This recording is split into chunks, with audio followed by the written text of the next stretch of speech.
ಈ ಉತ್ತರಕಾಂಡ ಅಂತೂ ನೀವು ರಾಮಾಯಣ ಓದುವಾಗ ರಾವಣ ಬರ್ತಾನೆ ಇದ್ದಕ್ಕಿದ್ದ ಹಾಗೆ ಆ ಶೂರ್ಪನಖೆಯ ಪ್ರಸಂಗದಲ್ಲಿ.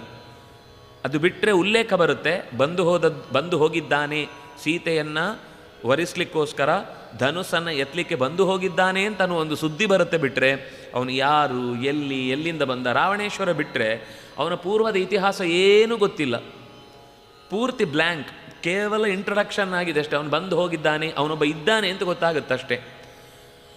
ಅವನು ಎಲ್ಲಿಂದ ಬಂದ, ಹೇಗೆ ಬಂದ, ಪುಷ್ಪಕ ವಿಮಾನ ಎಲ್ಲಿಂದ ಬಂತು, ಅವನ ಅಣ್ಣ ತಮ್ಮಂದ್ರು ಯಾರು, ಅವನ ತಪಸ್ಸೇನು, ಅವನು ಇಷ್ಟು ಶಕ್ತಿ ಬರಲಿಕ್ಕೆ ಏನು ಕಾರಣ, ಅವನು ಯಾವಾಗದಿಂದ ಇದ್ದ. ಪರಶುರಾಮನ ಅವತಾರ ಬೇಡ, ಅದಕ್ಕಿಂತ ಹಿಂದೆ ವಾಮನನ ಅವತಾರದ ಕಾಲದಿಂದ ಇದ್ದಾನವನು ರಾವಣ.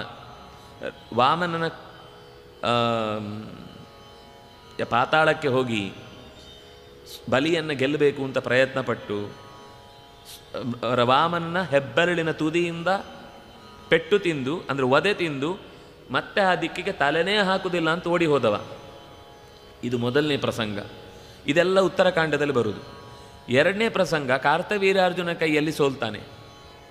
ಅವರೇನೋ ನೀರಾಟ ಆಡ್ತಿರ್ತಾರೆ, ಇವನು ಸಾಯಂಕಾಲದ ಸಂಧ್ಯೆಗೆ ಅಂತ ನೀರಿಳಿಗಿರ್ತಾನೆ, ಒಂದು ಹನಿ ನೀರಿಲ್ಲ. ಏನಾಯಿತು ಅಂತ ಅಂದ್ಕೊಂಡು ಮೇಲೆ ಅದೇ ನದಿಯ ಪಾತ್ರವನ್ನು ಹುಡುಕಿಕೊಂಡು ಹೋಗುವಾಗ 1000 ತೋಳುಗಳಲ್ಲಿ ಅಡ್ಡ ಹಿಡಿದದ್ದನ್ನು ನೋಡಿ ಅವನನ್ನು ಜೋರು ಮಾಡ್ತಾನೆ. ಆಗ ಇವನು ಸಿಟ್ಟು ಬಂದು ನೀರು ಬಿಟ್ಟುಬಿಡ್ತಾನೆ, ಆಗಲೇ ಅರ್ಧ ಕೊಚ್ಕೊಂಡು ಹೋಗ್ತಾನೆ ಇವನು. ಆಮೇಲೆ ಮತ್ತೂ ಗಲಾಟೆ ಮಾಡಿದಾಗ ಅವನನ್ನು ಹೆಡೆಮುರಿ ಕಟ್ತಾನೆ. ಇಲ್ಲ, ನಾನು ನಿನ್ನ ಜೊತೆಗೆ ಮೈತ್ರಿ ಮಾಡ್ತೇನೆ, ನಾನು ನಿನ್ನ ಜೊತೆಗೆ ಹೋರಾಟ ನಡೆಸಲಿಕ್ಕೆ ಅಂತ ಬರಲಿಲ್ಲ ಅಂತ ಕ್ಷಮೆ ಕೇಳಿ ಸೋತು ಸುಣ್ಣಾಗಿ ವಾಪಸ್ ಬರ್ತಾನೆ.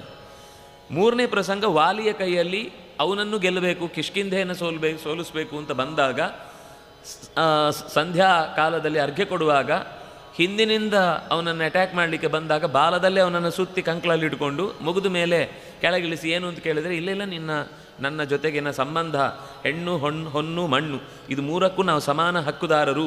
ಅದರಿಂದಾಗಿ ನೀನು, ನನ್ನ ಹೆಣ್ಣು ಯಾವುದೋ ಅದು ನಿನಗೂ, ನನ್ನ ಹೊನ್ನು ಯಾವುದೋ ಅದು ನಿನಗೂ, ನನ್ನ ಮಣ್ಣು ಯಾವುದೋ ಅದು ನಿನಗೂ ಅಂತ ಈ ರೀತಿ ಒಪ್ಪಿಗೆ ಕೇಳಲಿಕ್ಕೋಸ್ಕರ ನಿನ್ನ ಹತ್ರ ಬಂದದ್ದು ಅಂತ ಹೇಳಿ ಹೊರಟೋಗಿದ್ದ. ಹೀಗೆ ಅವನ ಸೋಲಿನ ಕಥೆ, ಅವನ ಪೂರ್ವದ ಇತಿಹಾಸ, ಅವನ ವರ ಪಡೆದ ಕ್ರಮ, ಏನು ವರ ತಗೊಂಡ, ಮತ್ತು ಹಿಂದೆ ಎಷ್ಟು ಅನ್ಯಾಯ ಮಾಡಿದ್ದಾನೆ,